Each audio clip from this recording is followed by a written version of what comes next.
കണ്ണൂരിൽ ADM ആയിരുന്ന K Naveen ബാബുവിന്റെ മരണത്തിൽ മുൻ ജില്ലാ പഞ്ചായത്ത് പ്രസിഡന്റ് PP ദിവ്യക്കെതിരെ പരാമർശങ്ങളുള്ള റിപ്പോർട്ട് പോലീസിന് ഉപയോഗിക്കാമെന്ന് റവന്യൂ മന്ത്രി കെ രാജൻ. കെ നവീൻ ബാബു അഴിമതി നടത്തിയെന്ന് കണ്ടെത്തിയിട്ടില്ലെന്ന് മന്ത്രി പറഞ്ഞു.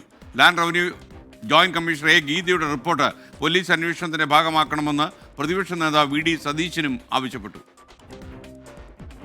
ADM ആയിരുന്ന നവീൻ ബാബുവിന്റെ മരണത്തിൽ PP ദിവ്യയുടെ ഗൂഢാലോചന തെളിയിക്കുന്ന റിപ്പോർട്ടിലെ വിശദാംശങ്ങൾ പുറത്തുവന്നതിന് പിന്നാലെയാണ് റവന്യൂ മന്ത്രിയുടെ പ്രതികരണം.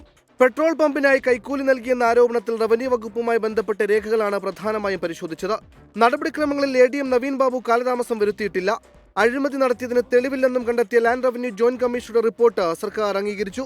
അന്വേഷണങ്ങളുടെയും രേഖകളുടെ പരിശോധനയുടെയും അടിസ്ഥാനത്തിൽ പ്രത്യേകമായിട്ടുള്ള ഒരു വൈകലോ പിന്നെ ഒരു പ്രത്യേകമായൊരു ഡിലേയോ പ്രത്യേകമായ ഏതെങ്കിലും വിധത്തിലുള്ള സംഭവങ്ങളോ ഉണ്ടായതായി അവർ കണ്ടെത്തിയിട്ടില്ല എന്ന് കാണിച്ചുകൊണ്ടുള്ള റിപ്പോർട്ട് സമർപ്പിക്കപ്പെടുകയും അക്കാര്യം സർക്കാർ കണ്ട് ആ ഫയൽ ക്ലോസ് ചെയ്യുകയും ചെയ്തു. നവീൻ ബാബുവിന്റെ മരണത്തിൽ സത്യം പുറത്തുവരണമെന്നും കുറ്റക്കാർ ശിക്ഷിക്കപ്പെടണമെന്നും CPI സംസ്ഥാന സെക്രട്ടറി ബിനോയ് വിശ്വം പറഞ്ഞു. റിപ്പോർട്ട് പോലീസ് അന്വേഷണത്തിന്റെ ഭാഗമാക്കണമെന്ന് പ്രതിപക്ഷ നേതാവ് VD സതീശൻ. അന്വേഷണത്തിന്റെ ഭാഗമാകണമല്ലോ. ഈ റിപ്പോർട്ട് പോലീസ് അന്വേഷിച്ചാൽ ഇതേ വിവരമല്ലേ കിട്ടേണ്ടത്. ജില്ലാ കളക്ടറായ അരുൺ K വിജയനും PP ദിവ്യക്കെതിരെ മൊഴി നൽകിയിട്ടുണ്ട്.